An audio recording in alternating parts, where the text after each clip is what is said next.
Hello and welcome to Penguin TV. It is recorded by George Ephelis, aka Whiffy Penguin, and you can follow me on Twitter at Whiffy Penguin. Penguin TV is hosted by PureMTGO.com and sponsored by MTGOTraders.com. Get an 8% discount off all orders over $50 when paying with PayPal or credit card. And you can check out KeepYourGames.com and get an extra 20% off when trading paper for digital. Enjoy the videos. Hello everybody and welcome to another Penguin TV. This week we are all about Snapcaster Mage, Blammo, foil Tiago Shan. So, this is the blue-black deck that I played in the Classic event last week, from when I'm recording this. Unfortunately, I went 2-2 over the course of 3 matches. I did get a bye in round 3. My opponent had some pressing matters, and he came and apologized to me after the round. It would have been a Dredge matchup, and I think my sideboard is good against Dredge. But, so here's our deck. And I guess let's start with the mana base. Let's start with how the deck came about. So, it was about noon last week, and the event starts at noon 30. And I decided that I really wanted to play with Snapcaster Mage. I had sold my Tarmogoyfs the week previous with the TPF drafts coming up, and unfortunately they didn't drop as much as I thought they would. And I took the cost that I got of 2 Tarmogoyfs and bought 4 foil Snapcaster Mages with a little bit left over. But that's why these are foil. I pretty much traded 2 Tarmogoyfs for these. And while that might be a little high, I kind of feel like these guys are going to be worth more than 33 tickets in the long run. And that's what I got them for. 33 and a quarter on average. I spent 133 tickets total for the playset. But, so we've got this deck that I built 30 minutes before the event as I was buying up foil Snapcaster Mages. And I think I had about 5 minutes left before the event started when I submitted. So this is a really rough deck. It is not something I would recommend playing. It did have some merit though. The 2 matches I lost were really close. They were really close. Last week I put a little bit of a text into the video article, and I said that, you know, I won round 1, round 3 was a bye, and then in round 2, my connection was so poor that I ended up timing out. I think I was dropped from the client about 5 or 6 times. I tried to get most of the drops in the editing process. Hopefully I didn't forget any. And then in round 4 against Dredge, I tied it up after losing game 1. And then in game 3, I just mulliganed. I mulliganed to 3 cards and I couldn't do it. Couldn't get there. But let's go over the deck and my thought process behind jamming these cards in. So originally, this was a straight blue-black deck, and then right before I submitted, I added green for Trigon Predator. I didn't like my Oath of Druids matchup at all. So originally, this deck had 4 Mishra's Factories instead of the Tropical Islands. And I think that there was another island, possibly. Maybe there were 3 islands as well. Less fetch lands. But when I went 3-color, I decided that I had to drop the Mishras. But, so we've got a Mana Crypt and a Soul Ring, and then 2 Chrome Moxes. While we want to get Dark Confidant down on turn 1, Lotus Petal, I'm not the hugest fan of Lotus Petal in this metagame anymore. I still think it's fantastic in Oath of Druids because you can get the ridiculous turn 1 I win the game with Lotus Petal, land, Oath of Druids against most of the decks in the format. But so I've dropped Lotus Petal. I've got 2 Chrome Moxes. And the reason I like Chrome Mox is because, yes, it's card disadvantage, but we have 4 Dark Confidants, and we do have 2 Jaces over here. So we can get our missing card from the Chrome Mox back, and it stays in play. We've got Soul Ring. Every deck should probably play Soul Ring, except for maybe some of the fish builds. And then we've got Mana Crypt. And the reason we've got Mana Crypt is because I really wanted to run Tinker. So that's the reason that's there. Because of Tinker and our very small suite of artifacts, we also need to run some Sensi Tops. Sensi Top, while also being fantastic with Dark Confidant and a target for Tinker, is just a really good card. If you can get this down early against a control matchup, and I mean, we are kind of a control deck, but if you can get it down in that matchup, you're gonna be able to filter all of your draws, make sure that you're drawing either the threats or the counter spells to suit your needs. And then, of course, as well as the artifacts, we have the Vault Key combination, which I'm not a huge fan of in this deck, but I just wanted to jam as many different avenues to victory in as I could. That's why there's Dark Confidants, that's why there's both of the big blue Planeswalkers with Jason Tezzeret, Blightsteel, and then Vault Key with the Tinker. We want to be able to just try and win out of nowhere with a lot of different cards.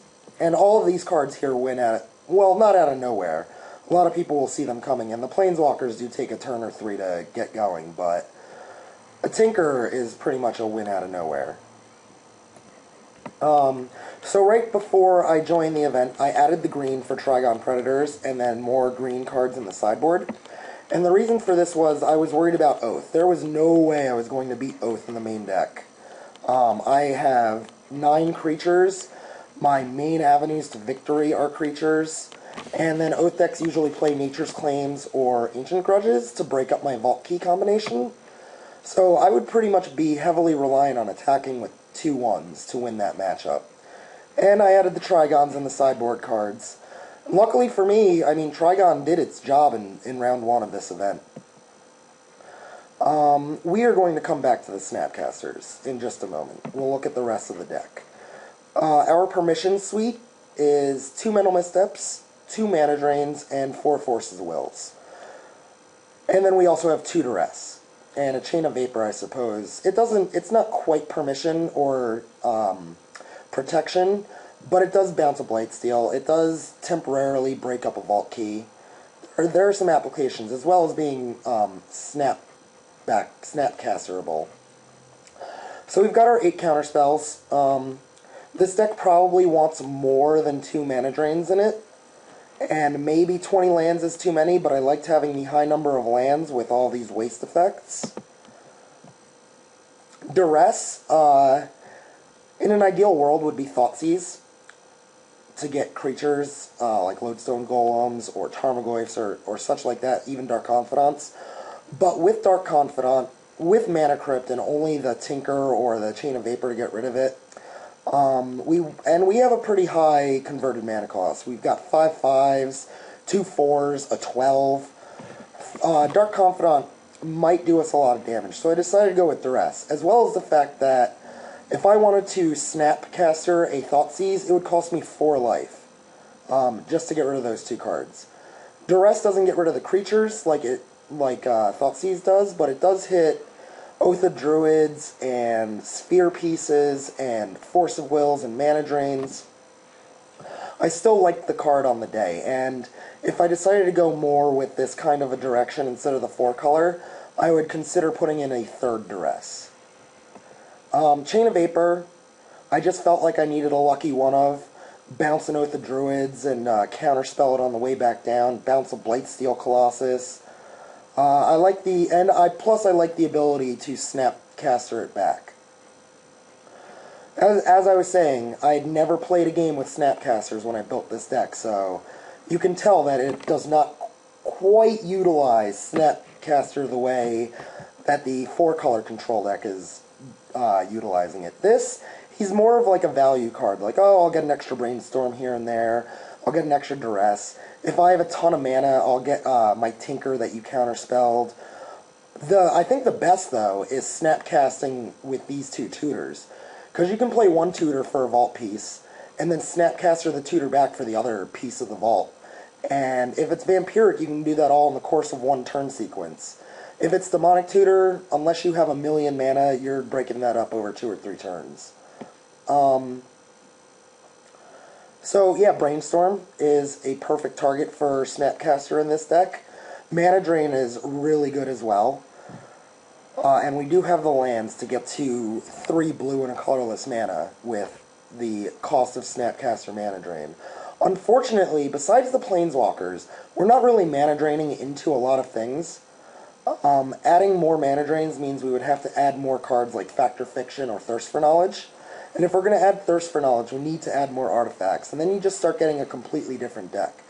Basically, Snapcaster Mage and Dark Confidant, although they look like they should work fantastically together, basically you have 2 pretty good parts instead of one or the other being excellent.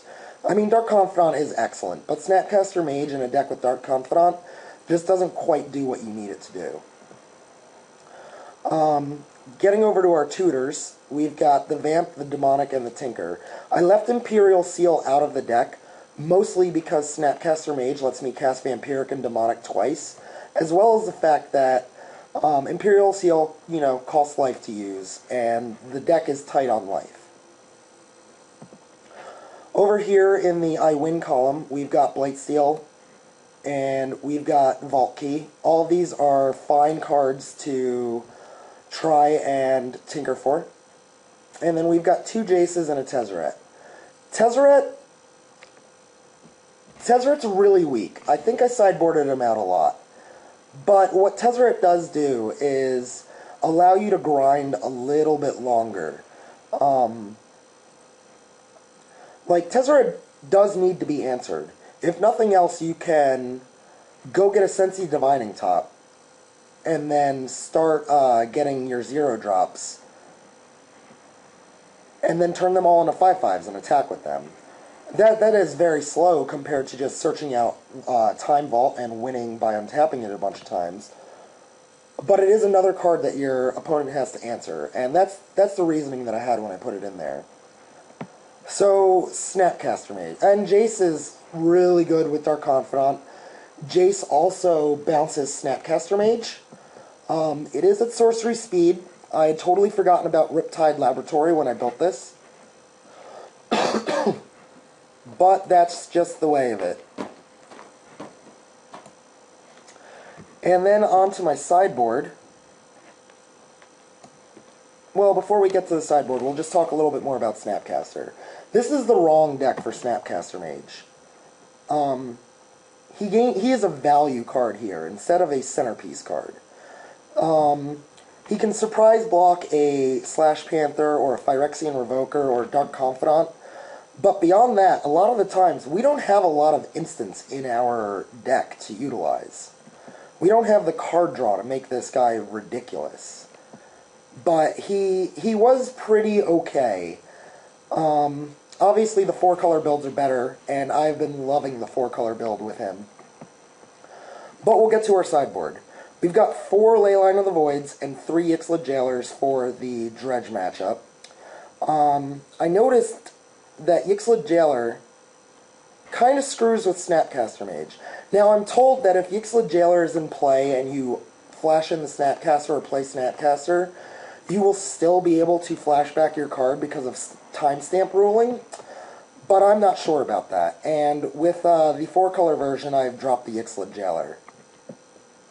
I've got an extra 2 Trigons and 3 Nature's Claims. All of these cards come in for both Oath of Druids and Workshop decks. Trigon Predator. Sorry about that, I got booted right while I was talking about how amazing Trigon Predator is against Workshop decks. He is pretty crazy. Now, the chances of us dropping him on turn 2 are pretty limited because we don't have the Lotus Petals, but it is possible, and we could get him out on turn 3. And he just does damage. Also, if you get really lucky against Oath of Druids, like I did, they only flip Blightsteel without the Dragon's Breath, and then you attack and blow up Oath. And then bounce the Blightsteel. And lastly, for the sideboard, we've got 3 Old Men of the Sea. I love this guy. I think he's amazing. He steals almost every single creature out of Fish, allows you to chump block with them and then steal another guy. He steals Dark Confidants. He steals Snapcaster Mages. He steals Mishra's Factories. He is crazy. I love him. Big fan. Big fan. But that's it, and I will see you guys for round 1. Enjoy.